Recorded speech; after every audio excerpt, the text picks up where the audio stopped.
óiganlo, por favor. Siempre se lo recomiendo hoy y siempre, pero óiganlo, por favor. ¿Cómo estás, querido René? Querido Pedro, buenos días.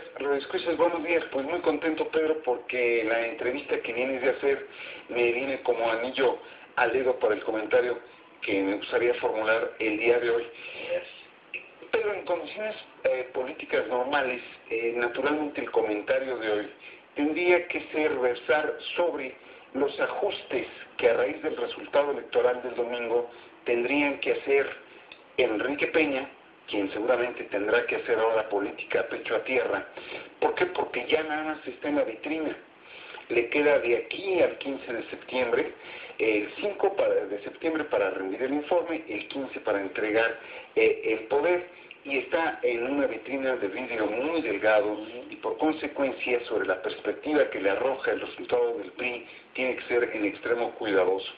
Evidentemente el presidente Calderón tendrá que hacer ajustes en el gabinete y muy probablemente en el propio partido si en verdad pretende pretende que el PAN tenga una presencia no solo testimonial, sino competitiva en la elección del próximo año, y el propio perredismo y por separado el López Obradorismo tendrían que hacer ajustes. Ese sería el comentario del día, pero está en el vértigo, está en la velocidad, y la velocidad a veces no es un factor que se tome en cuenta en la política, pero está la velocidad de los sucesos que en el fondo lo que sigue ya empezó. Ya empezó, Pedro, porque justamente el pleito, que creo que no se puede llamar de otra manera, que estamos viendo entre la lideresa del magisterio, Elbester Gordillo, y el panista y ex-elvista, porque también hay que decir que lo fue, Miguel Ángel Yunes, tiene la mar de fondo. Pone sobre la mesa el pleito por el poder, un pleito que de desbordarse podría tener un efecto brutal sobre nuestra democracia. Me parece, Pedro, que la clave para entender lo que está ocurriendo, hay que remontarla, tú lo señalabas, hay que remontarla 15 días atrás de la elección en el Estado de México. En un acto público, el presidente de la República y el secretario de Educación le echaron flores a Elbester, la señalaron como su aliada, y sin embargo, 8 días después, Elbester salió a dar una insólita conferencia de prensa donde reveló el acuerdo electoral que en su momento tuvo con Felipe Calderón, entonces candidato, y cómo a cambio de su apoyo obtuvo posiciones políticas. Esas posiciones políticas se cifraban en 4 plazas.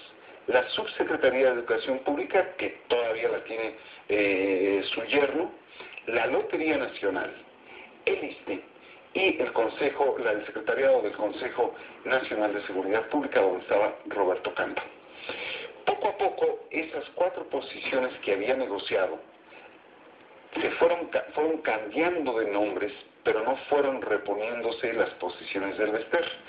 Salió Roberto Campa del Consejo, ya no se le devolvió esa plaza a Elbester. Salió primero Yáñez de la Lotería, llegó ahí Miguel Ángel Jiménez, y ahora está exsecretario de la CEP, Benjamín González Ruaro, y desde luego el ISSSTE. Yo creo que Elbester salió hace 8 días a revelar los acuerdos con Felipe Calderón en protesta porque sentía un incumplimiento.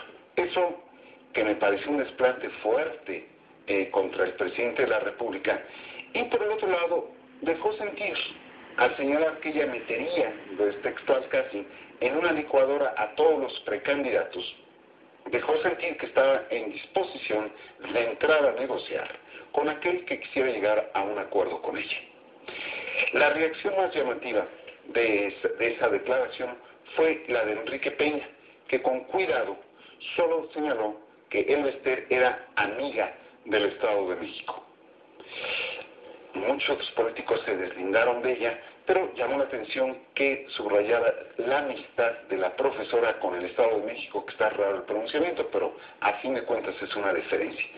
Y el día de antier, el dirigente nacional del PRI, Humberto Moreira, salió a señalar la muy larga relación que tiene con Elbester Gordillo, de 22 años, y señaló su interés por platicar con ella sobre una eventual alianza político-electoral de vista al 2012. Me parece que el dicho ahora de Miguel Ángel Yunes es en realidad la respuesta del calderonismo a el Bester Gordillo. ¿Por qué? Porque efectivamente llama la atención que Yunes diga que cuando fue director no dijo nada el Bester, pero tampoco nada dijo él de que le estaban exigiendo 20 millones de pesos mensuales. En una reunión, en una reunión en San Diego, en donde ella lo manda a llamar y va, y dice que no es su subordinado. Y luego revela que aparte le pidió 300 millones de pesos para el proceso electoral 2009. ¿Por qué? En las intermedias. Yo creo que Miguel Ángel Yunes no está actuando como el llanero solitario. Yo creo que hizo algunas consultas y yo creo que lo que estamos viendo es el pleito por el poder que se viene encima. Yo pensé que esto todavía iba a tardar un poquito, por eso digo lo que sigue, ya empezó. Pero el punto donde creo que el radioescucha debe centrar su atención y debe de no tolerarlo, es que en el fondo se está hablando de desfalcos, se está hablando de mensualidades, se está hablando de bonos, de posición, y se está hablando de recursos, de posiciones y de instituciones públicas. El ISSSTE no es de Yunes, el ISSSTE no es de Gordillo. Los recursos que ahí hay son públicos y las posiciones, llámese Lotería Nacional, llámese ISSSTE, llámese Subsecretaría, son del servicio público, no del servicio privado. Y llama poderosamente la atención que nada más y nada menos utilizan como ariete lo que es de la ciudadanía. Decimos que son bienes nacionales o patrimonio nacional. Y con la mano en la cintura nos dicen que querían 20 millones del ISSSTE. Cuando uno ve los servicios médicos del ISSSTE, de la gente que trabajó para el Estado, la atención médica que recibe, resulta imperdonable que se tomen recursos públicos para negocios privados. Y en ese sentido, Pedro, creo que es de llamar la atención cómo lo que inmediatamente, tanto como que 2 días después de lo que ocurrió en Nayarit, en el Estado de México, en municipios de Hidalgo y en Coahuila, estamos viendo ya lo que es el pleito por el poder. Porque ahora, quien vaya a terminar de aliado del Bester va a tener que pagar un precio más alto que el anterior.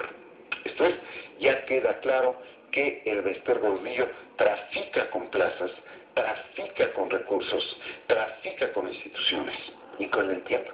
Y si está ya claro que esta vez el Bester no va con el PAN, y está ya claro que Andrés Manuel desde la elección pasada dijo yo con ella no, lo que le resta es el PRI, que suena increíble que el Bester vaya a regresar al lugar de donde le echaron, porque le echaron, Pedro.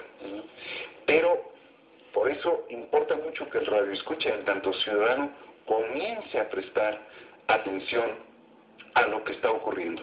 Son peligrosísimos juegos de poder. ¿Por qué? Esta es una fuerza sindical con implante nacional en una zona muy delicada de la nación, los niños, los escolares, la educación. Es tan sensible. Hay el pronunciamiento de Peña a favor del Bester, La amiga. hay el pronunciamiento de Francisco Rojas, líder de la bancada, Así es, la Cámara de Diputados del PRI, hay el pronunciamiento de Humberto Moreira, presidente nacional del PRI, maestro. pero luego se deslinda Manlio. Sí. Y Manlio dice, no, espérenme, no es una alianza con instituciones o con... Él habla, hay que aliarse, hay que voltear a ver a la sociedad, no a grupos de interés. Esa es nuestra aliada, la sociedad, ¿no? Así es. Entonces, no grupos de interés políticos que pudieran acá representar algún beneficio. Entonces, él está diciendo, no el Bester. Pero curiosamente, esto presenta una fractura en el PRI por alguien que no es el PRI hacia el poder. Así es. Así es. Pero fíjate, Pedro, que aquí es donde efectivamente tienes toda la razón. Pero que fue del PRI. Y conjunto, todos de los que hemos hablado forman parte de esa élite que se está divorciando de la ciudadanía. Entonces, si no advierten que hay un cierto hartazgo, pero no sé a dónde pueda llegar la indignación que ya vimos en España. Ya el M15 va a ser partido político. Así es. Entonces creo que hay que pensar soluciones nuevas para problemas nuevos, ¿eh? Sí, este es otro animal. Y no estoy hablando de los guías.